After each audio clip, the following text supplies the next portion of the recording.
Just in, some brand new numbers on the midterm elections with the Fox News poll showing the GOP narrowing the gap with voters. Back in October, Democrats had a 15% lead over Republicans when it came to the generic party reference.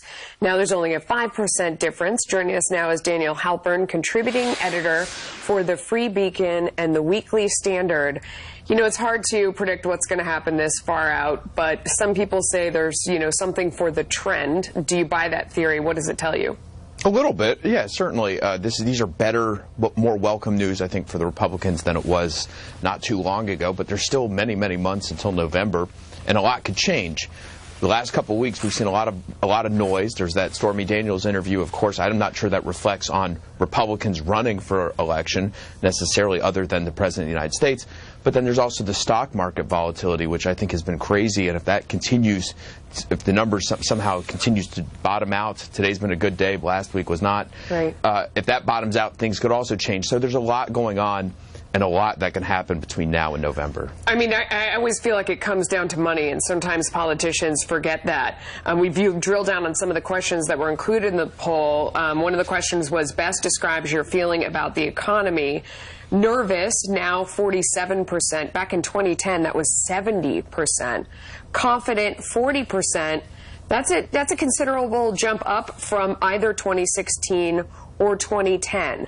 Does that bode well for Republicans in general? In theory, yes, definitely.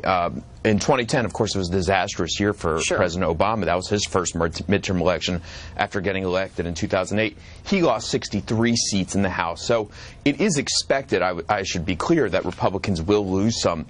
It's not. Well, the question is how much will they lose? I think another indicator, there's this poll, which is great and it's interesting, but another indicator was this march over the weekend. You had not just a lot of presumably Democrats in Washington, D.C. marching against gun rights. You also had them across the nation. That suggests not just that.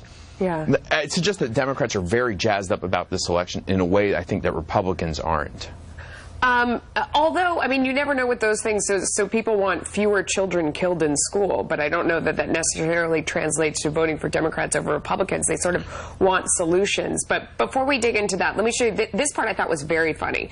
So the taxes you pay, this question, too high. That's barely budged. It's a little better now, 53 to 55. About right is the same. And then there's people too low, which cracks me up. Who are these people who think that they're paying too little taxes, 4% and 2%? It must be Warren Buffett. I mean, that's like saying, do you think the price for meat at the supermarket is too low? Do you think the price for a loaf of bread is too low? It's going to say, I want to pay more. But Democrats tend to campaign like people want to pay more. They were so upset about these tax cuts that you would think that people were banging down the doors to pay more. So it is, I mean, yeah, of course, nobody actually wants to write a check for more when it comes down to it. But you'd be surprised at the people politically who do suggest. They think that's the case. And also, you're always welcome to write a check to the government for more. They're not going to send you a refund. Oh, you overpaid us. Here you go. It must have been an accident. Anyway, Daniel Halper, thank you so much. Halper, pardon me. Thank you.